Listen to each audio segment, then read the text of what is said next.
We turn to Washington, where today House Democrats released documents saying that during Donald Trump's presidency, his businesses received almost $8 million from foreign entities. The report alleges that at least 20 foreign governments sent payments to Trump's businesses while he was president.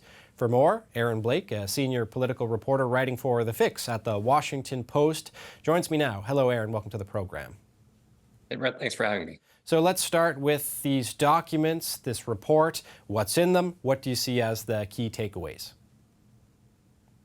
Well, I think it's not terribly surprising that foreign money flowed to Trump's businesses during his presidency. This was a possibility that we all knew was likely to happen, given the breadth of Trump's businesses. And early in his presidency, this was a big narrative. I think the reason that this is being talked about now and put in a report like this is that the idea that a president has benefited from foreign countries is basically the narrative that Republicans have been pushing when it comes to potentially impeaching President Biden. The idea is that money went to his son and his family members and that it somehow might have found its way to President Biden himself. There's no proof of that so far. But what Democrats rather are basically saying is, look, we have evidence that we know foreign money went to the previous president. How come you guys are not focusing on this? And by the way, the dollar figures are significant. They're more money than Hunter Biden looks to have made with his overseas work, not including money that would have been, gone to President Biden. And so basically, this is an attempt to emphasize there's some kind of hypocrisy here for Republicans focusing on this issue. Well, on that note, Aaron, I understand the Republican response is essentially to paint this as a parody and argue that Trump has legitimate businesses. People use them. What do you make of their response? Yeah, I mean, that's a credible argument to some extent. The idea that Republicans have focused on is that this money basically flowed through Hunter Biden and then went to President Biden. Again, there's no evidence of that, but that there was some kind of a cover-up or this was surreptitiously done to enrich President Biden himself. Again, there's no evidence of that, though. And again, if your point is that taking foreign money is going to compromise you in some way, we do have evidence of Trump and his family doing overseas business after leaving the White House. $2 billion investment from the Saudi public investment firm for Jared Kushner, his son-in-law.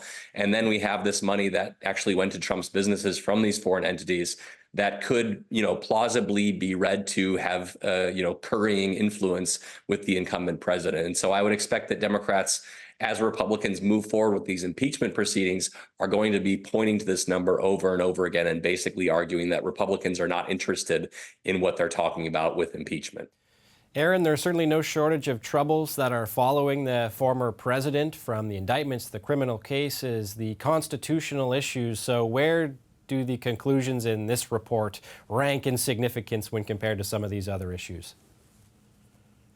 Well, I think as far as the 2024 campaign, it's probably on the lower side. The idea that President Biden could be impeached is a significant question. I think it would be surprising if Republicans ultimately didn't go there, now that they've gone as far as launching a formal impeachment inquiry.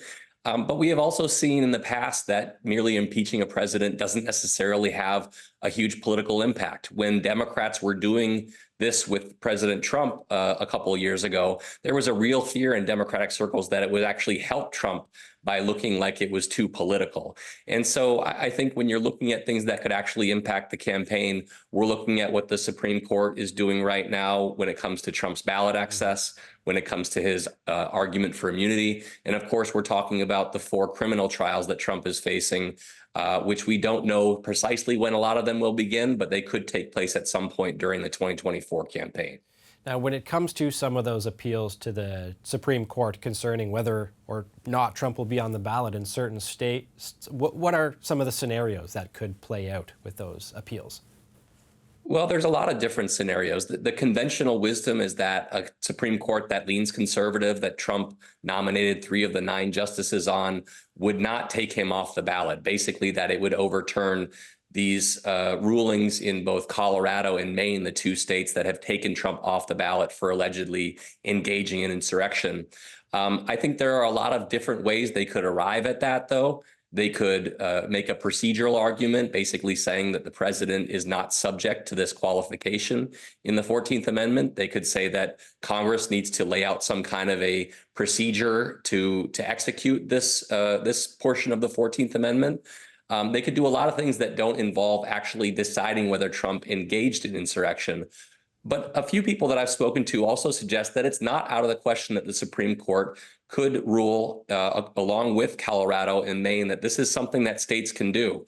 It's not a likely outcome, at least according to everything that we see. But when you take things to the courts, when you take things to people with lifetime appointments, they're not always as predictable as they are with members of Congress who have to watch out for their political futures, for instance. And finally, with all of these factors, including the possibility of an impeachment attempt against President Joe Biden, where does Trump stand overall in the lead up to the 2024 primary season?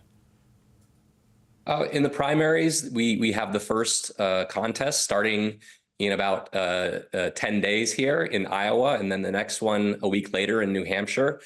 It would be a shock if it were anything else other than a Donald Trump rout in these primaries. So I think the big question doesn't seem to hurt his chances at all.